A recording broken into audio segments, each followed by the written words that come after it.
Euh, Vous me voyez sur l'écran et j'aimerais être dans le fauteuil à côté de François Sureau et à la place de Jean Kempfer. Mais je suis heureux euh, que je suis au moins virtuellement présent et je remercie tous ceux et toutes celles qui y ont contribué. François Sureau, vous êtes présenté dans le programme des enjeux comme avocat et écrivain, comme diplômé de Sciences Po, de l'ENA, ancien membre du Conseil d'État, aujourd'hui avocat pour cette même institution et pour la Cour de cassation. Mais j'ajoute, vous étiez aussi actif dans le monde des affaires financières, des assurances, vous êtes colonel de réserve dans l'état-major des armées, vous êtes membre du comité de rédaction de commentaires, vous avez tenu une rubrique, une chronique dans la Croix, vous vous engagez dans les luttes pour les libertés publiques, par exemple dans l'association pour les réfugiés Pierre Claver. Vous êtes aussi membre du club des juristes et, dans notre contexte surtout, du comité de lecture de Gallimard. Et tout récemment, vous avez été élu le 15 octobre de l'année dernière au fauteuil de Max Gallo à l'Académie française. Je me tourne trop brièvement vers votre œuvre littéraire avec une quinzaine de romans et de récits, en grande partie chez Gallimard, à commencer avec La corruption du siècle en 88 et L'infortune en 90, mais aussi L'obéissance en 2007 ou Inigo en 2010, un portrait romancé d'Ignace de Loyola, ou un livre d'entretien avec Jean d'Ormesson de 89, Garçon, de quoi écrire. Et en relation avec votre engagement comme intellectuel, j'aimerais mentionner Répondre au terrorisme par la raison en 2017 et 2 ans plus tard, le tract Sans la liberté, on va en parler. Et en juin 2020, vous avez publié un récit de 800 pages qui s'appelle, par un hasard objectif, L'or du temps qui nous occupera aussi. Donc je commence avec une première question assez générale. Vu la diversité et la dimension de ces engagements, je voudrais commencer avec une question que vous aviez posée à Jean d'Ormesson il y a 30 ans. Qu'est-ce qui fait, selon vous, l'unité de ce que vous écrivez? Ça, c'était la question d'Ormesson. Et j'ajoute, et de quelle manière cette unité s'accorde-t-elle avec vos autres champs d'action? Vaste sujet, je l'admets, mais... Eh bien, je vais commencer. Merci beaucoup tout d'abord d'avoir pris le temps de rappeler tout ça et puis d'avoir pris le temps de lire les livres que j'ai écrits. Ça me touche beaucoup. Comme on sait, l'activité littéraire est tout de même une activité solitaire où on lance des bouteilles à la mer et on ne sait jamais comment ces bouteilles seront ouvertes. Je voudrais commencer par répondre par la deuxième question. En réalité, il n'y a pas beaucoup de champs d'action. Est-ce que chez moi, en dehors de la littérature, alors ça paraît un peu paradoxal, ce n'est pas que ma propre biographie m'intéresse. Je ne sais qui disait que avoir un biographe suffirait à vous dégoûter d'avoir une vie. Mais c'est vrai que quand on mentionne des diplômes, des institutions, des participations à ceci ou à cela, on a l'impression de quelqu'un qui, comment dire, s'est investi dans la vie sociale et peut-être même y a réussi. Ben, en ce qui me concerne, ça n'est pas du tout vrai, c'est-à-dire que depuis très jeune, je le dis sans aucune coquetterie, mais c'est pour donner une réponse précise à ce que vous me demandez. Depuis tout jeune, j'ai toujours eu l'impression d'être un amateur. C'est-à-dire que ma vie d'enfant, ma vie de jeune homme a été une vie exclusivement consacrée à la lecture. Et c'est la lecture qui m'a donné envie de sortir de ma chambre pour aller voir ce qu'il y avait dehors. Et comme je suis d'un tempérament extrêmement influençable, au gré de mes lectures, je suis allé voir ce qu'il y avait dehors. Par exemple, ayant lu Stendhal, je me suis dit, il est bon d'être auditeur au Conseil d'État, donc j'ai fait ce qu'il fallait pour ça. Ou bien, ayant lu Kessel, je me suis dit, quand même, la Légion étrangère, c'est quelque chose. on pourrait y aller. Voilà. Et c'est pareil avec un assez grand nombre de ce que vous avez mentionné, y compris la lecture de tel ou tel avocat dont j'aimais les plaidoiries, comme Garçon, par exemple. C'est une grande chose que de faire de la défense pénale, donc il faut y aller. Et donc à chaque fois, j'y suis allé, et à chaque fois, ce qui est singulier, je n'ai pas réussi à l'extérieur de la littérature. C'est-à-dire que j'ai fait l'ENA comme les gens de ma sorte, mais je n'ai jamais été dans l'administration, je n'ai jamais fait de la politique. J'ai été au Conseil d'État, j'en ai démissionné au bout de 5 ans. J'ai été dans les affaires, ce n'était pas du tout fait pour moi. Et même dans les armées, j'ai participé à un assez grand nombre d'opérations extérieures, mais d'une certaine manière en qualité d'amateur. Gifted amateur, je ne sais pas, mais amateur sûrement. Et donc, très profondément, si vous voulez, je n'ai pas du tout le sentiment d'avoir eu une vie sociale réussie, mais plutôt une vie faite d'aller-retour entre la lecture des livres et la volonté de me conformer à ce que j'avais trouvé dans ces livres d'entraînement, d'exaltation, d'amusement, de rêverie. J'ai donc eu une vie sociale de rêveur, alors, et uniquement celle-là. Et puis, après, assez tardivement, s'est passé quelque chose que j'aurais, je pense, ressenti si je n'avais pas même été au Conseil d'État, si je n'avais pas travaillé un certain temps dans l'administration ou au barreau, etc. Quelque chose que j'ai ressenti et qui a été comme une sorte, pour moi, d'ébranlement générationnel. Je fais partie de la génération, je suis né en 57, qui a été élevée dans les souvenirs de la guerre, dans l'interrogation sur le comportement de ses parents, de ses grands-parents, de ses oncles pendant la guerre, et d'une certaine manière dans l'optimisme des années 60, 70 et même jusqu'aux années 80. Et où ce monde finalement me paraissait stable, le monde de la démocratie constitutionnelle, le monde du respect des libertés individuelles, le monde d'une construction européenne raisonnable, enfin tout ce monde m'apparaissait stable, alors certes mis en danger par des choses qui apparaissaient pénibles, comme, je ne sais pas moi, la présence de l'armée rouge à 2 étapes du Tour de France de Paris, mais cette présence même était assez virtuelle. Bon. Donc au total, un univers de stabilité qui pour moi a disparu, a commencé de disparaître il y a près de 20 ou 30 ans, suscitant un ébranlement profond qui m'a amené à en parler. J'en aurais pas parlé différemment, je pense, si j'avais passé ma vie dans les bibliothèques au lieu d'aller faire le zouave au Conseil d'État ou au barreau. Et ça, c'est un point pour moi assez fondamental. Je vais peut-être dire un mot de cet ébranlement profond. En quoi est-ce qu'il a consisté ? Si l'on m'avait dit, lorsque je faisais mes études, qu'on pouvait maintenir des gens en prison après l'expiration de leur peine, si on m'avait dit que la justice constitutionnelle cesserait de statuer en situation de pandémie, si on m'avait dit qu'on pouvait condamner quelqu'un à une peine de prison simplement parce qu'il a lu des ouvrages ou il s'est promené sur des sites non recommandables, si on m'avait dit que la liberté de manifester, je ne parle pas de la liberté d'aller et venir, mais la liberté de manifester ferait l'objet d'un contrôle par le biais de gardes à vue spécifiques et massives, avec des interventions systématiques des parquets sur des délits qui n'ont pas encore été commis.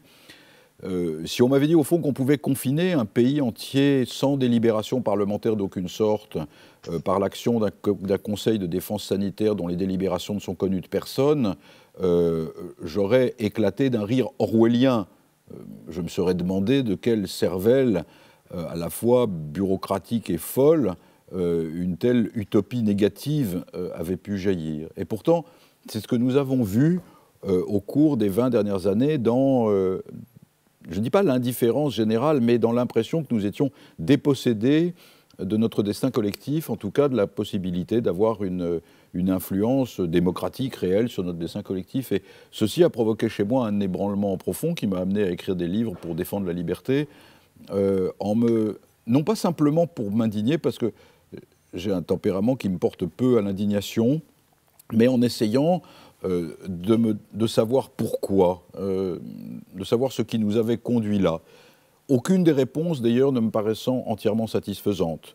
La réponse selon laquelle la démocratie étant vide, elle doit se trouver un ennemi, hier le soviétisme, aujourd'hui l'islamisme, voire le virus, ne me paraissait pas satisfaisante. Toute une foule de choses ne me paraissaient pas satisfaisantes et restent encore devant moi comme des points d'interrogation auxquels je ne peux rien apporter de décisif.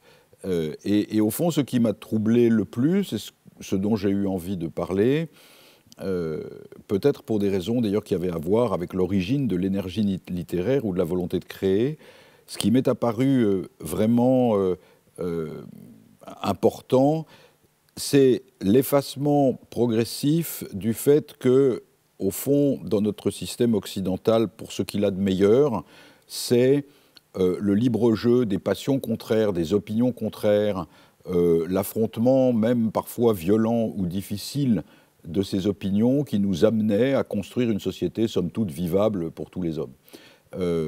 Alors qu'au contraire, ce que je voyais, c'est que la plupart de nos contemporains voyaient la liberté comme un risque d'incivilité, comme un risque de destruction de la démocratie, alors que pour moi, elle en était le principe même, y compris dans l'affrontement des opinions blâmables, y compris dans l'affrontement de tout ce qu'on n'aime pas. Et au fond, cette perte de confiance dans une certaine manière, dans les vertus de notre esprit subversif permanent, cette perte de confiance m'est apparue absolument grave et justifiant, en tout cas, que j'essaye de dire ce que j'en pensais. Et j'en reviens oui, à votre... mais alors... Oui. Un très grand merci pour ce tour d'horizon qui aborde déjà le sujet de Sans la liberté que je voulais traiter après avec vous. Donc, je crois que vous avez montré qu'il y a quand même une unité entre votre penchant de toujours pour la littérature, votre carrière institutionnelle et votre engagement pour une liberté mise en danger. Et les 20 ans après que vous avez nommé une partie de Sans la liberté 20 ans après, n'importe que ça soit Dumas père ou Aragon, ça montre que le danger augmente de ce point de vue-là. Et je voulais vous poser une question peut-être un peu technique. Dans Sans la liberté, vous parlez presque exclusivement de la France. Est-ce qu'il s'agirait, avec la description que vous venez de faire, d'une exception française, ou est-ce que ce n'est pas un changement dans l'ensemble de l'Europe? Et quel rôle joue dans ce contexte, à côté du Conseil d'État français, la Cour européenne des droits de l'homme ou la Cour de justice de l'Union européenne? Alors, est-ce que c'est spécifiquement français ou est-ce que c'est européen? Et quelle leçon doit-on en tirer? Alors, en fait, comment dire ça? Il est clair que ce que j'ai observé, alors je connais moins bien les législations qui ne sont pas françaises que les législations françaises, mais l'impression que j'ai eue est que ce mouvement était général et qu'il touchait même des pays qui, à mes yeux, comme aux yeux d'ailleurs de la plupart des amateurs de la liberté politique depuis le XIXe siècle, font figure de paradis sur Terre. Je pense à la Grande-Bretagne. Il est clair qu'un Français n'aura pas tendance naturelle à aller chercher des exemples en matière de liberté publique, à tort d'ailleurs pour la période récente, je le précise, en Allemagne, en Italie ou en Espagne, mais qu'au fond, un Français a toujours tendance à se dire... Ce sont les Anglais qui nous ont insufflé l'idée des libertés publiques et constitutionnelles, et donc allons voir ce qui se passe de leur côté. Par exemple, quand on regarde la nature et l'évolution des législations antiterroristes ou des législations portant sur les libertés publiques en Grande-Bretagne, on est tout aussi effaré de ce qui se passe en France. Je me souviens d'avoir entendu une Premier ministre britannique, ça a été pour moi un véritable choc, mais un choc, vous voyez, naïf, quoi, comme le choc d'un anglophile primitif, entendre un Premier ministre britannique déclarer, eh bien, à propos d'un attentat quel qu'il soit, eh bien, si les libertés publiques y font obstacle, nous les supprimerons. Font obstacle à la sécurité, ce qui pour moi était une hérésie absolument majeure. Et la plupart des législations, la plupart des pays ont connu des évolutions analogues. Les cours dont vous parlez, j'en suis personnellement un très ardent défenseur, que ce soit la Cour européenne des droits de l'homme, la Cour de justice de l'Union européenne, et même en tant qu'elle rappelle, malgré tout, malgré les critiques dont il peut faire l'objet en France, en tant qu'il rappelle qu'il n'y a pas de liberté en dehors d'un ordre constitutionnel national démocratique, et même le tribunal constitutionnel allemand. Ce qui me paraît avoir conservé cette idée absolument philosophique qu'il y a un lien entre ce qu'une nation veut faire, les règles qu'elle s'impose et les garanties dont bénéficient ses citoyens. Ce qui me paraît très oublié, en tout cas d'une cour constitutionnelle comme la Cour constitutionnelle française, une cour très inspirée par le droit positif et finalement assez médiocre sur le plan de ses conceptions intrinsèques. Donc je suis personnellement un grand défenseur de la Cour de justice et de la Cour européenne des droits de l'homme. Le personnel politique français, par exemple, à chaque élection, prétend s'exempter de la Cour européenne des droits de l'homme, expliquer que nous devrions en sortir. J'observe quand même qu'au moment de l'état d'urgence antiterroriste, j'aurais vu, là aussi, ça aurait été une surprise, quand même un gouvernement français écrire au secrétariat de la Cour européenne des droits de l'homme pour expliquer que désormais la France mettait entre parenthèses les prescriptions de la Convention européenne des droits, à l'exception d'ailleurs de certaines d'entre elles, évidemment, portant sur l'interdiction de la torture et que sais-je encore. Mais enfin, c'était quand même quelque chose de très frappant. Ce qui me frappe tout de même, c'est cette impression que dans la plupart des pays européens, ce sont les normes de ces juridictions, mises en œuvre par des magistrats non élus, statuant seuls sur la base de textes anciens qui sont les textes du droit naturel, qui font obstacle à un désir croissant de la classe politique et peut-être des populations d'avoir plus de sécurité au détriment de la garantie des droits. C'est-à-dire, ce qui me frappe, c'est que désormais, le débat véritable sur le rapport entre sécurité et liberté, sur l'influx de la liberté, sur le risque de la liberté, ce débat qui autrefois existait à l'intérieur des assemblées parlementaires, voire à l'intérieur des gouvernements, n'existe pratiquement plus, ni à l'intérieur des assemblées parlementaires, ni à l'intérieur des gouvernements, ni même à l'intérieur des partis politiques. Il est rejeté sur les extrêmes, et pour finir, les citoyens n'ont pas d'autres défenseurs que des juges, ce qui me paraît quand même un signe de fragilité. Alors, pourquoi est-ce que je me suis intéressé à la France aussi spécialement? C'est pas seulement parce que je connais mieux sa législation qu'une autre législation européenne, c'est parce que, et j'espère ne pas être francophobe en disant ça, enfin pas exagérément francophobe, je suis très sensible depuis de nombreuses années à l'imposture française. La France est un pays où, au fond, on ne cesse d'écrire des déclarations des droits pour ne pas les respecter.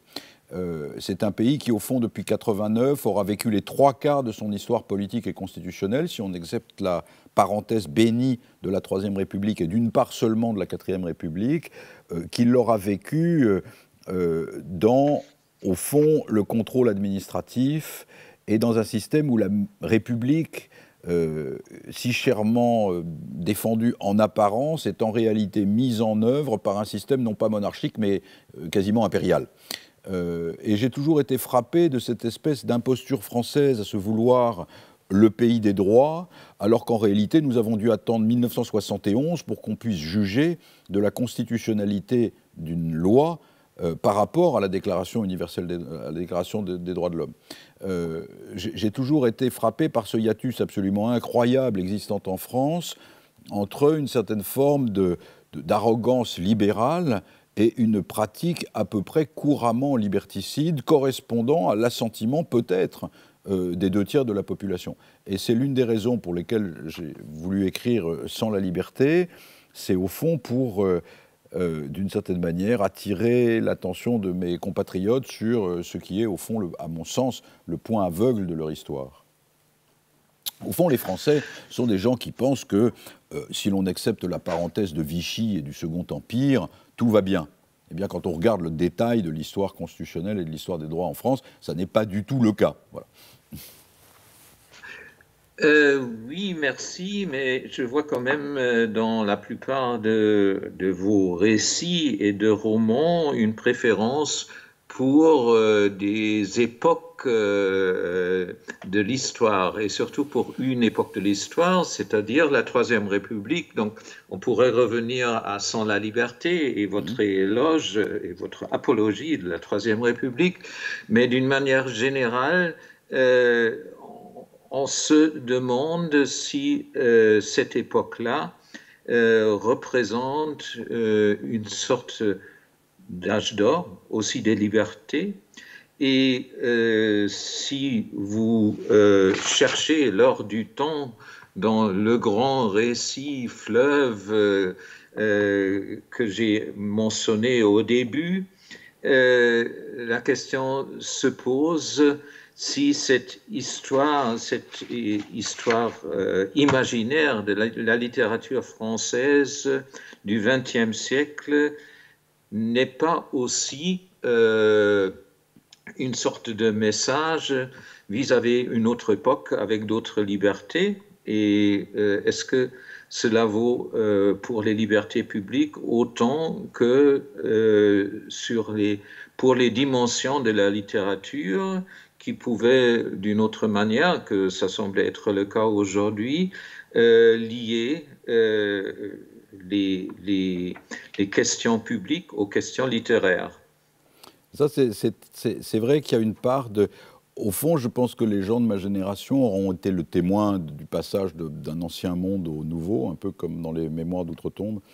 Et je dois dire qu'une part de ce que j'ai écrit dans l'ordre du temps consiste à m'interroger sur cet héritage. Mais je voudrais dire qu'au fond, en réalité, l'aspect historique, le fait qu'un certain nombre des récits que j'ai faits soient situés dans le temps de la Troisième République, ou l'aspect historique, d'une certaine manière, ne doit pas être surestimé. C'est-à-dire qu'il y a un aspect de nostalgie pour des époques qui, à certains égards, sont beaucoup plus dures, beaucoup plus contraignantes, beaucoup plus marquées par les guerres, beaucoup plus marquées par les conflits sociaux, beaucoup plus marquées par des tas de choses, beaucoup plus marquées par la moralité, beaucoup plus marquées par la religion, mais qui, en même temps, me paraissaient, et peut-être à cause de cela aussi, comme de formidables, une époque qui paraissait comme un formidable terreau d'inventivité et de création.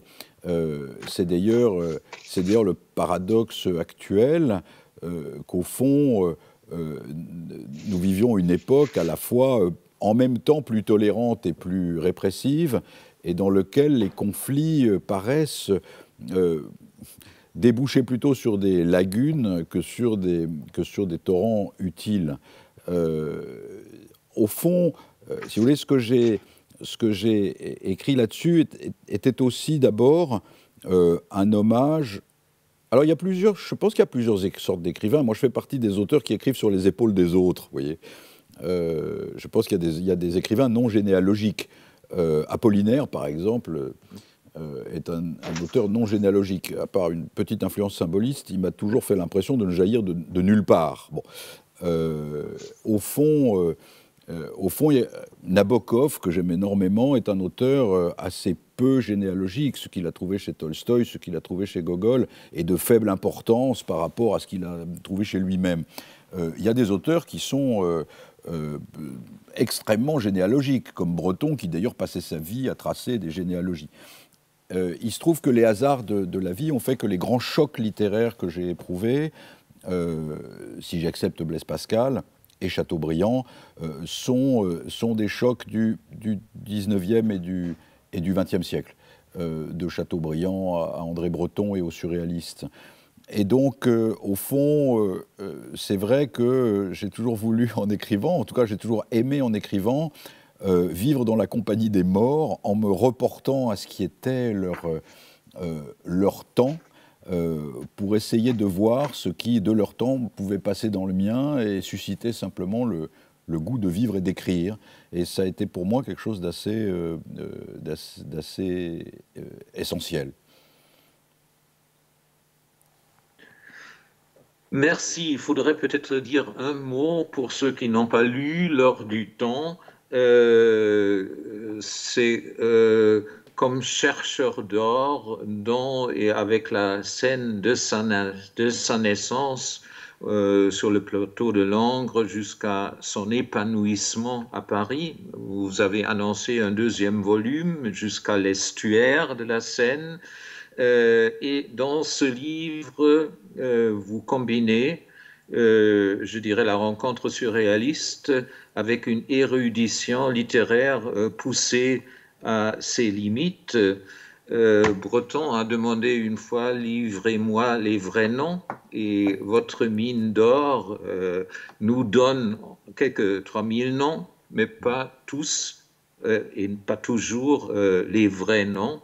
Alors, la question c'est pourquoi, avec une masse époustouflante, surprenante de noms, avez-vous introduit des noms de fiction, quelques noms de fiction, surtout deux aux résonances slaves, Agram Bagramko, S, je ne saurais pas dire plus, Grigoriev, qui sont les plus fréquents dans l'index. Quelle est leur fonction pour votre histoire d'imaginaire de la littérature française du XXe siècle? Alors pourquoi des figures fictives avec une masse et un ensemble de noms vrais de la littérature française? En fait, la réponse, c'est, d'une certaine manière, le livre qui s'appelle L'Or du temps aurait pu s'appeler Ma vie dans la littérature. J'ai l'impression de n'avoir pas eu d'autre vie qu'une vie dans la littérature. Et cette vie, elle a mélangé à parts égales les écrivains et les personnages de ma vie, et également les personnages que je m'assignais à moi-même, comme dans une sorte de vaste fresque où Grigoriev serait aussi vrai que Desnos ou que Lyautey, simplement parce que je m'étais constitué moi-même en miroir que je promenais sur le bord de mon propre chemin. Et là-dedans, il y a toutes sortes de reflets, ceux des auteurs que j'ai aimés et qui m'ont aidé à vivre, et puis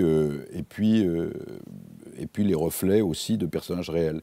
Et pour ceux que vous citez, par exemple, c'est là où il y a un côté anti-mémoire dans L'Or du temps, mais c'est les anti-mémoires d'un homme qui en réalité aura vécu à travers les livres et dans cette espèce d'aller-retour permanente entre les livres et l'existence réelle dont je parlais au début de notre discussion. La plupart de ces personnages sont des personnages réels. Au fond, Bagramko est Oui. l'homme que j'aurais aimé être, et une sorte de Moravagine, comme dans Sandrars, mais une sorte de Moravagine bienfaisant. Grigoriev, je l'ai connu, il a existé. Ce Cosaque était le secrétaire de mon grand-père qui l'avait récupéré gare du Nord juste après la révolution russe. La plupart des personnages que je cite à l'intérieur, même en changeant légèrement leur nom, ont existé. Et au fond, c'est ce qui fait de L'Or du temps simplement comment dire, la vaste maison où que je me suis construite pour pouvoir habiter avec moi-même et avec ceux qui avaient le plus compté pour moi.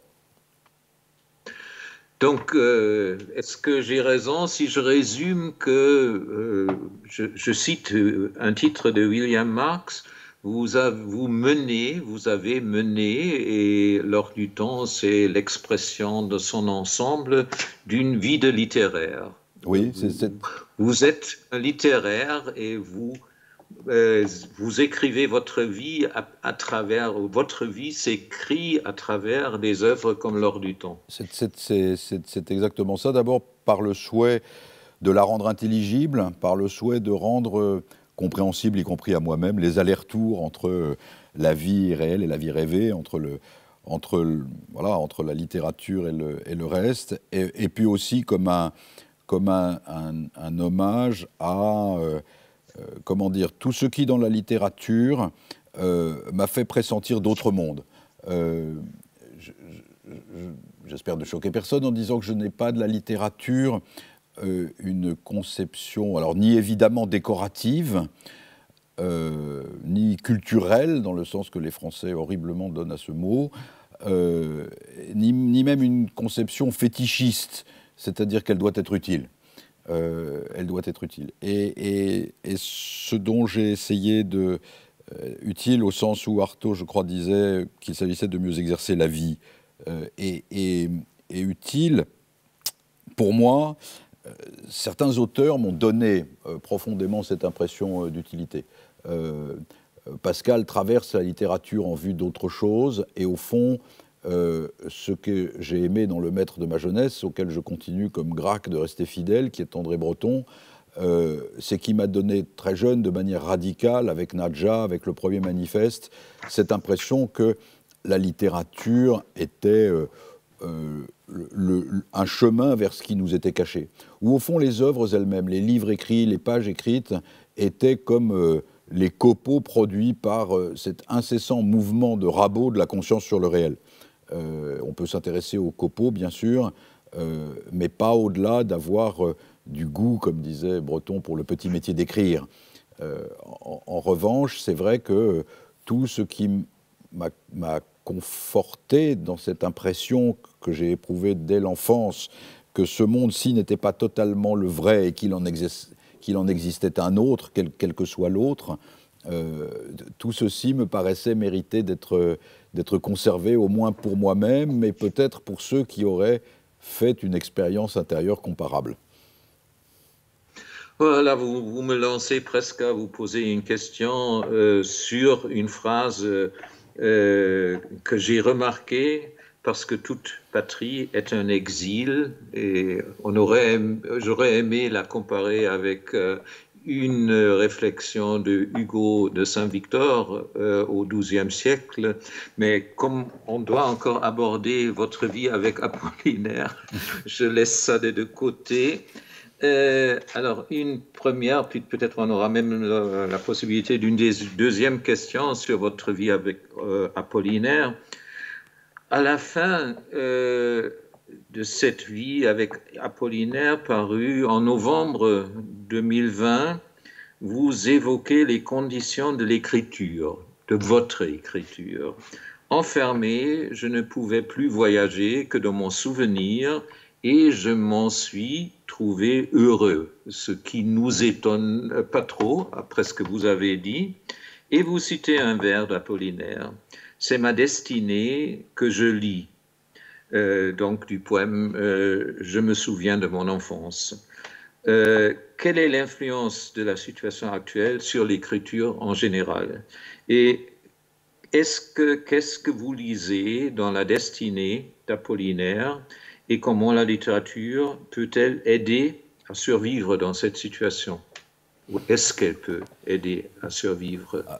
D'abord, je suis convaincu qu'elle le peut. Je parle nous parlons tous les deux de la vraie littérature, c'est-à-dire non pas de ce qui a été particulièrement horrible pendant le premier confinement, c'est-à-dire le déferlement de politiciens à coups de drone nous expliquant qu'il fallait rester chez nous, sans quoi nous serions verbalisés, et pire encore, le déferlement de philosophes de bazar nous expliquant que le confinement allait être l'occasion extraordinaire de retrouver notre identité profonde cachée derrière les horreurs de la vie sociale. Voilà. Ça a été particulièrement horrible. Je ne sais pas si vous vous souvenez, je ne sais pas si c'était pareil chez vous, mais ici, là, les premières semaines de confinement, il y avait des gars tout droit sortis armés du mensuel Psychologie qui venaient nous expliquer qu'il était très, très, très, très bon de rester chez soi entre son chien et ses enfants pour enfin s'intéresser aux vraies choses. Il y avait dans toute cette atmosphère du premier confinement quelque chose d'irrépressiblement pétainiste, où l'on voulait nous priver à la fois des aventures sentimentales, de l'alcool sur les bords du quai de Gemap et des rassemblements collectifs. Il y avait quelque chose de travail, famille, vaisselle, comme disait l'autre. Voilà. Donc ça, c'était extrêmement pénible. Et franchement, je n'ai jamais rien attendu de cette espèce d'injonction à se regarder le nombril. Cette affaire de pandémie, je l'ai trouvée, et je la trouve encore très troublante, et je la trouvais troublante en écrivant ce livre sur Apollinaire, parce que c'est la première fois que je faisais, comme nous, comme tout le monde d'ailleurs, cette expérience que les gouvernements, à la faveur de la pandémie, ne nous avaient pas simplement bloqués chez nous, mais avaient fait disparaître le monde extérieur. Et là, je me souviens ce qui est quand même assez original pour un gouvernement, c'est très très difficile. Je pense que les gouvernements, se sentant assez impuissants et au fond irresponsables, ont trouvé ce moyen assez commode. Ça me frappait beaucoup. Quand on est militaire, on ne peut pas sortir, donc quand on sort, on fait le mur, mais de l'autre côté, il y a des cafés tout de même. Enfin, même si vous pouvez être un moine en rupture de ban, un détenu, un forçat, un légionnaire, vous voulez vous barrer, vous pouvez vous barrer, puis de l'autre côté, il y a des cafés. Bon, là, on se barrait, c'est une expérience que j'ai faite 2 ou 3 fois en fraude du confinement, on se barrait, et de l'autre côté, il n'y avait rien. Il n'y avait rien. Il n'y avait qu'une ville entièrement vide où des canards se promenaient joyeusement, tout est enfermé. Cette impression de la disparition du monde est une impression que je trouve extraordinairement préoccupante et qui, au fond, posait un premier problème à la conscience. Le deuxième problème qui était posé à la conscience et qui me fait penser qu'il est difficile de survivre dans ces périodes, c'est qu'en même temps que le monde extérieur disparaissait, le monde intérieur était en réalité en permanence envahi par les réquisitions sociales, communicationnelles ou gouvernementales, de manière quasiment permanente, supprimant la distinction existant entre l'espace intérieur et l'espace public. Et tout ceci m'apparaissait extrêmement difficile à supporter. Et c'est là où je me suis tourné vers Apollinaire, dans l'idée qu'au fond, il avait subi dans sa vie des tourments assez extrêmes, l'exil, l'expatriation, l'intégration, comme on dit en France maintenant, la prison au moment de l'affaire de la Joconde, l'engagement dans la guerre, et puis la mort comme une conséquence de la blessure qu'il avait reçue au cours de la Première Guerre mondiale, et qu'il avait fait tout ça sans jamais abdiquer une forme d'optimisme dans ce que le monde moderne pourrait apporter. C'est une chose qui m'a frappé, qui sonnait en moi comme une espèce de leçon.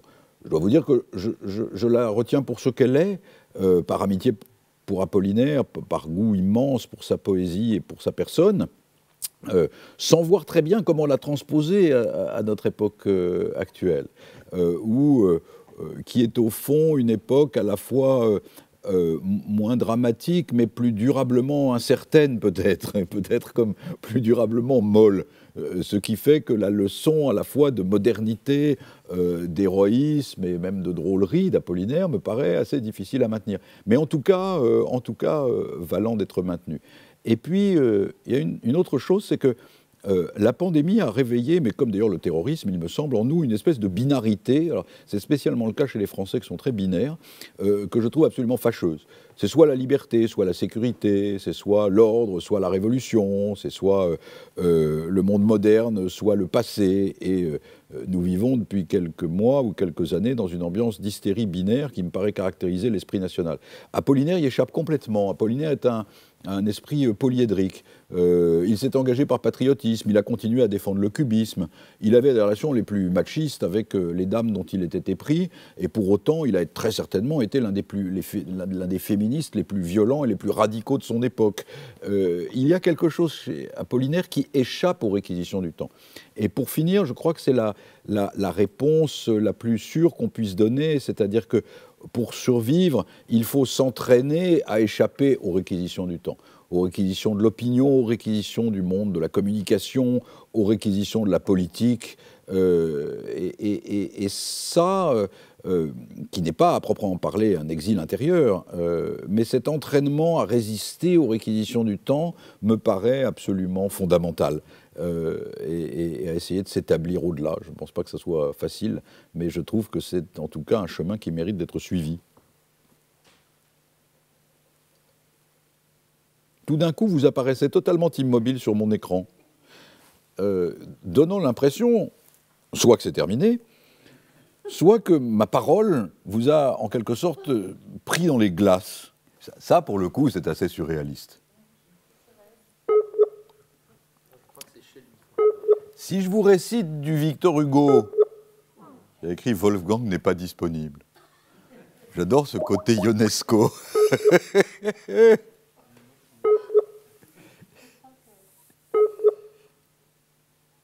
On peut terminer par un poème d'Apollinaire correspondant à la disparition de Wolfgang. Wolfgang, ce poème est pour vous. J'ai cueilli ce brin de bruyère, l'automne est morte, souviens-t'en. Nous ne nous verrons plus sur terre. Odeur du temps, brin de bruyère, et souviens-toi que je t'attends.